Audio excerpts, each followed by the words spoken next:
Hi everyone, তোমরা দেখছো তোমাদের এই প্রিয় ইউটিউব চ্যানেল রাহুল অফিসিয়াল 00। তো আজকে একটা খুব গুরুত্বপূর্ণ আপডেট নিয়ে চলে এসেছি।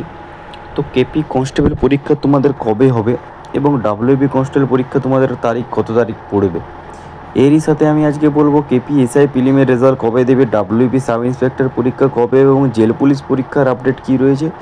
তো ডাব্লিউবি এবং কেপি পরীক্ষার আপডেট পেতে আমার এই ভিডিওটি চ্যানেলটি সাবস্ক্রাইব করে রাখো এবং পাশে থাকা বেল আইকনে প্রেস করে দাও। যখন আমি কোনো নতুন ভিডিও আপলোড করবো সেই সাথে তার নোটিফিকেশন পেতে চ্যানেলটি সাবস্ক্রাইব করে রাখো।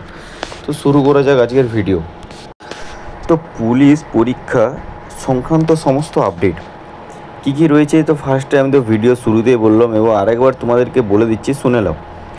ডাব্লিউপি কনস্টেবল পরীক্ষা কবে হবে, কেপি কনস্টেবল পরীক্ষার তারিখ 2025 কী রয়েছে, এরই সাথে কেপি এসআই প্রিলির রেজাল্ট কবে দেওয়া হবে এবং ডাব্লিউপিএসআই প্রিলি পরীক্ষা কবে থেকে শুরু হতে চলেছে এবং জেল পুলিশের পরীক্ষার সম্ভাবনা কি রয়েছে এবং জেল পুলিশ পরীক্ষা কি আপডেট রয়েছে সেইটাই ভিডিওতে আলোচনা করা হবে।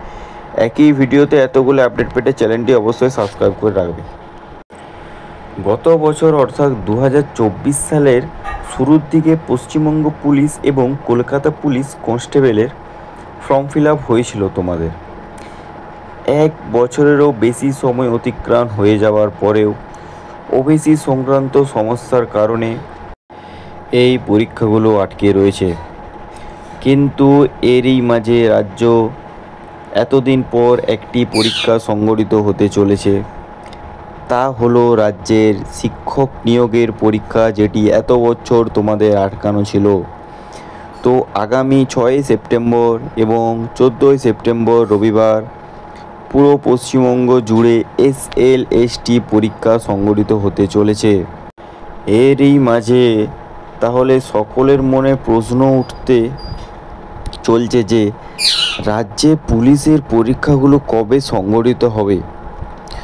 তো আগামী 15 জুলাই সুপ্রিম কোর্ট ও ওবিসি সংক্রান্ত সমস্যার ফাইনাল হিয়ারিং রয়েছে তোমাদের। আশা করা যায় এতদিন পর ওবিসি সমস্যার সমাধান হতে চলেছে। ওবিসি সমস্যার সমাধান হতেই আগস্ট মাসের মাঝামাঝি সময় থেকে একে একে সমস্ত পুলিশের পরীক্ষাগুলো হতে চলেছে। প্রথমে কেপি কনস্টেবল প্রিলি পরীক্ষা এবং তারপর ডাব্লিউপি কনস্টেবল পরীক্ষা সহ বাকি পরীক্ষাগুলো সংগঠিত হতে চলেছে। এছাড়া পুলিশ বোর্ডেও যথেষ্ট তৎপর রয়েছে এই সমস্ত পরীক্ষাগুলো তাড়াতাড়ি সম্পন্ন করার জন্য, কারণ গত 1.5 বছর ধরে পুলিশের পরীক্ষাগুলো আটকে রয়েছে। WP, KP SI, WPSI, KP prelim, KP main, এই পরীক্ষাগুলো এতদিন আটকানো আছে, সেই জন্যে নতুন কোনো রিক্রুটমেন্ট বের হচ্ছে না। এই পরীক্ষাগুলো ক্লিয়ার হয়ে গেলেই তোমাদের নতুন করে নতুন রিক্রুটমেন্ট বের হবে। তোমরা হয়তো দেখেছো আমার ভিডিওতে যে কত শূন্যপদ খালি রয়েছে পুলিশে।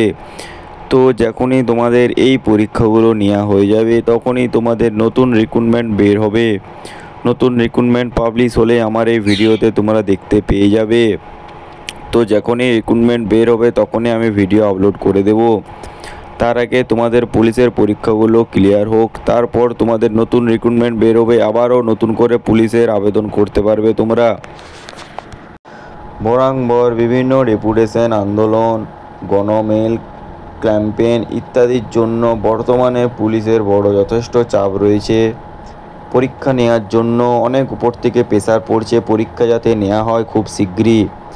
যেহেতু বর্তমানে পুলিশের প্রচুর শূন্যপদ রয়েছে, যেটা তোমাদেরকে আমি এখনই বললাম, সুতরাং এই শূন্যপদগুলো পূরণের লক্ষ্য এই সমস্ত রিক্রুটমেন্টগুলো খুব তাড়াতাড়ি করা অবশ্যম্ভাবী হয়ে পড়েছে। তো জুলাই মাসের দ্বিতীয় সপ্তাহে যদি ওবিসি সমস্যার সমাধান হয়ে যায় তবে একদিকে যেমন আগস্ট মাস থেকে পুলিশ পরীক্ষা ঘন্টা বেজে যাবে, ঠিক তেমনি জুলাইয়ের মাসের শেষ দিকে কেপি এসআই রেজাল্ট প্রকাশিত হবে প্রবল সম্ভাবনা রয়েছে। তো তোমরা মাথায় রাখবে, যখনই তোমাদের আগস্ট মাস থেকে শুরু হয়ে যাবে পুলিশের পরীক্ষাগুলো, তখনই তোমাদের সেই মাসের লাস্টের দিকে কেপি এসআইয়েরও তোমরা রেজাল্ট পেয়ে যাবে, যেটা এতদিন ধরে তোমাদের আটকানো রয়েছে। কিন্তু এই কঠিন সময়গুলোতেই যারা ধৈর্য ধরে টিকে থাকতে পারবে, নিজের মোটিভেশন ধরে রাখতে পড়াশোনা চালিয়ে যেতে পারবে, তারাই সফল হবে। এইভাবে লড়াই করে যাও সবাই। কারণ যেহেতু প্রথমত তোমরা প্রায় 1.5 বছর ধরে অপেক্ষা করে আছো যে পুলিশের পরীক্ষাগুলো কখন নেওয়া হবে পরপর, তারপরে তোমাদের ওবিসি কেস চলে এলো। তো যেহেতু এত বছর তোমরা ওয়েট করে আছো, এই প্রায় 1.5 বছরের মতন তোমরা ওয়েট করে আছো, তাহলে আর কিছুদিনই ওয়েট করতে তোমাদের তো কিছু যায় আসে নাই। তো প্রথমত যারা মধ্যবিত্ত পরিবারে বিলং করো তাদের উদ্দেশ্যে বলছি, কারণ ব্যাপারটা হচ্ছে একটা মধ্যবিত্ত পরিবারের একটা সরকারি জবে আসা, যেহেতু 1.5 বছর ধরে আটকানো রয়েছে। তো এই যে সেই ক্ষেত্রে পেরিয়ে যায় নেক্সট ভ্যাকেন্সি কখন আসবে, কারণ একটা ভ্যাকেন্সি ক্লিয়ার না হলে আরেকটা ভ্যাকেন্সি পাবলিশ হয় না। তো সেই জন্যে তাদের খুব চাপ। সে যাই হোক, তোমরা যেহেতু এতদিন ওয়েট করেছো, আর কিছুদিনেই সয়ে নাও, তারপরেই ভালো রকম তোমরা সফল হবে। এইবারে লড়াই কিন্তু অনেকটাই কঠিন হতে চলেছে, পরীক্ষার কাট অফ অনেকটাই বাড়তে চলেছে, যেটা আমি তোমাদেরকে আগের ভিডিওতে বলেছিলাম। তো এখনও একবার তোমাদেরকে সেটা হাইলাইট করে দিচ্ছি যে কেপির একটা সিটের জন্য তোমাদের লড়াই করবে প্রায় 115 থেকে 20 জন, এবং ডাব্লিউপির একটা সিটের জন্য লড়াই করবে প্রায় 93 থেকে 94 জন। আশা করছি আমি বোঝাতে পেরেছি। কেপি কনস্টেবল পিলি পরীক্ষা এবং এইবারে ডাব্লিউপি কনস্টেবল পিলি পরীক্ষার কাট অফ মোটামুটি 60 থেকে 65 হতে চলেছে। এটা আমি তোমাদেরকে সম্ভাব্য বলছি, তোমরা কেউ ধরে বসো না, বাট আমাকেও কমেন্টও করো দাদা 60 নাম্বার কী করে যাবে। সেজন্য এটা আমি একটা সম্ভাব্য বলছি, কারণ তোমরা যারা আমার ভিডিও দেখো, আগের ভিডিও দেখলে বুঝতে পারবে আমি কাট অফ নিয়ে একটা ফুল ডেডিকেটেড ভিডিও বানানো আছে। সুতরাং নিজের স্বপ্ন পূরণ করতে লড়াইয়ের জন্য নিঃসন্দেহ পদ্ধতিতে চালিয়ে যাও, নিঃসন্দেহে চালিয়ে যাও নিজেদের লড়াই পূরণ করার জন্য নিজেদের স্বপ্ন। কিন্তু এখন সবথেকে বড় প্রশ্ন হলো, তুমি বা তোমরা কি এই পরীক্ষার জন্য প্রস্তুত হতে পেরেছো? ঠিক আছে, আগে তোমরা নিজেরা প্রস্তুত হয়ে যাও। যারা এতদিন ডিমোটিভেট হয়েছিলে তারা মোটিভেট নিজেরা করে ফেলো, কারণ তোমাদের পুলিশের পরীক্ষাগুলো এবার খুব জলদি নিচ্ছে। এখনই যদি পরীক্ষা হয়, তাহলে এই পরীক্ষা কি 100 নম্বরের মধ্যে 60 থেকে 70 নম্বর তুলতে পারবে? এটা তোমরা আগে মাথায় রেখো। তুমি কি মাঠের জন্য প্রস্তুত হয়েছো? আদৌ তুমি কি 6 মিনিট 30 সেকেন্ডের মধ্যে দৌড় কভার করতে পেরেছো? তোমার এই টাইমটা লাগছে কিনা তোমরা চেক করবে। এইভাবে কি নিজের প্রস্তুতি করে রেখেছো? আগে তোমরা নিজেরা ভালোভাবে নিজেদেরকে মজবুত করে নাও। যখনই পরীক্ষা হোক না কেন, সেই পরীক্ষাটা ক্র্যাক করার জন্য তোমাদেরকে সেই মনোবলটা তৈরি করতে হবে। 93 জন একটা সিটের জন্য ডাব্লিউপিতে লড়াই করবে, তোমরা ভেবে নেবে 93 জনের ভিতরে আমি তো আছি। এরকম মোটিভেশন নিজের মধ্যে ঢুকিয়ে নাও যে আমি একটা সিট পাবোই। মনে রাখবে, প্রতি বছর প্রচুর ছেলে মেয়ে পরীক্ষা এবং মাঠে কিন্তু ফেল করে এসেছে।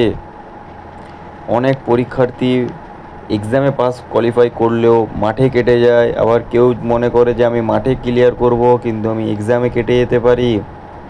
সেই জন্য বলছি, মাঠ এবং রিটেন দুটো একসাথে ক্লিয়ার করার জন্য নিজেকে প্রিপারেশন করে নিজেকে আগে মজবুত করো, নিজের পিলারটা আগে ঠিক রাখো।